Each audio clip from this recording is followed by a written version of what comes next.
Rebonjour chers élèves et bienvenue donc dans cette deuxième vidéo pour vous présenter comment vous devez préparer votre sujet d'expression orale pour la certification. Donc comme vous le savez, vous devez choisir un sujet qui a un rapport personnel avec vous au sens où vous l'avez vécu.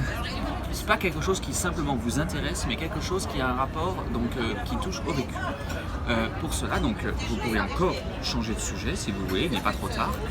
Et donc, lorsque vous avez choisi ce sujet, vous m'en faites part pour que je vous le valide. Donc, vous pouvez toujours me recontacter sur École Directe. Et une fois que je vous aurai adressé une validation, vous pourrez donc commencer à rédiger l'ensemble, l'intégralité de ce que vous comptez dire. Vous devez parler pendant 5 minutes. Ça veut dire que, avec une écriture moyenne, ça tient sur une feuille recto verso, une feuille à carreaux, grand carreau là. Donc, sans sauter de trop de lignes, c'est à peu près la dimension.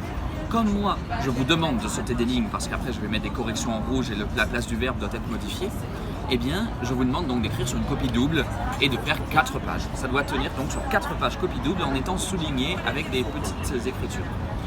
Faites attention à ceux qui écrivent gros, vous devez donc faire un peu plus. Et après, je vous conseille de vous entraîner pour voir si ça fonctionne, pour voir si vous arrivez à tenir effectivement 5 minutes. Qu'est-ce que vous devez mettre dans cet oral?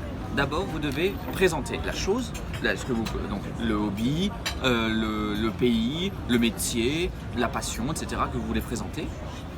Ensuite, vous expliquez comment vous êtes arrivé à être mis en relation avec ce hobby, et donc, ou cette chose, ce métier, etc. Donc, les signes précurseurs et comment ça a commencé. Ensuite, vous racontez l'évolution. Ensuite, troisième point, vous évoquez ce qui vous est arrivé avec ce hobby, donc, ou cette passion, ou ce voyage, ou ce pays, etc. Les espoirs, les craintes, les rêves, toutes sortes de choses, d'expériences qui peuvent être bonnes à être racontées. N'oubliez pas que vous avez un diaporama à faire que vous ferez plus tard, et donc de laisser du temps, si vous avez déjà l'idée de choses que vous voulez montrer, pour décrire les objets. Donc, c'est pas grave si vous ne tenez que 4 minutes 30, on pourra trouver avec le diaporama de quoi compléter les 30 secondes restantes. Et enfin, troisième partie, les projets, ce vers quoi vous devez aller, etc. Donc ça c'est, voilà, en gros, les différentes étapes de ce que vous devez dire. On va vous demander pourquoi vous avez choisi ce sujet. Donc à vous de voir si oui ou non vous intégrez cette réponse-là dans le cœur de la certification ou si vous attendez à ce qu'on vous pose la question et que vous le gardez pour l'entretien. C'est à vous de voir. En attendant, vous avez la possibilité donc de réfléchir aussi à pourquoi vous avez choisi ce sujet. Et maintenant, je vous donne quelques petits conseils. Donc, imaginez bien sûr aux images que vous allez présenter. Donc, vous devez avoir une présentation. Ça ne veut pas dire que vous devez avoir un diaporama. Ça peut être un diaporama. 95% des élèves font un diaporama, mais vous pouvez apporter des objets, vraiment, des objets physiques. Et alors, une fois que vous avez ça, il faut réfléchir à comment les inclure dans votre présentation. Évitez les dates et les trop longs chiffres. C'est très long à dire, très fastidieux pour les élèves, très ennuyeux pour le jury. Donc, si vous voulez évoquer la date de la création, vous présenter un pays et que vous voulez évoquer depuis quand le pays existe sous cette forme actuelle, ça peut être utile.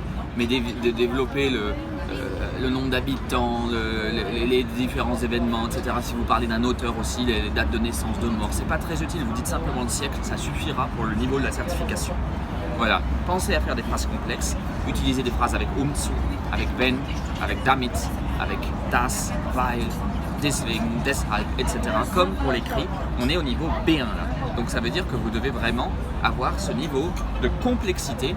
Vous devez avoir une phrase, toutes vos phrases doivent contenir à peu près toutes vos phrases 2 verbes. Je pense que, parce que ça. À chaque fois que je fais ceci, je fais cela. Lorsque j'étais petit, il m'est arrivé ceci. Vous voyez, des phrases complexes pour montrer que vous savez utiliser tous les moyens de la langue allemande pour exprimer des idées complexes. Voilà. Je vous souhaite bon courage et si vous avez la moindre question, n'hésitez pas à m'appeler. Gute Nacht!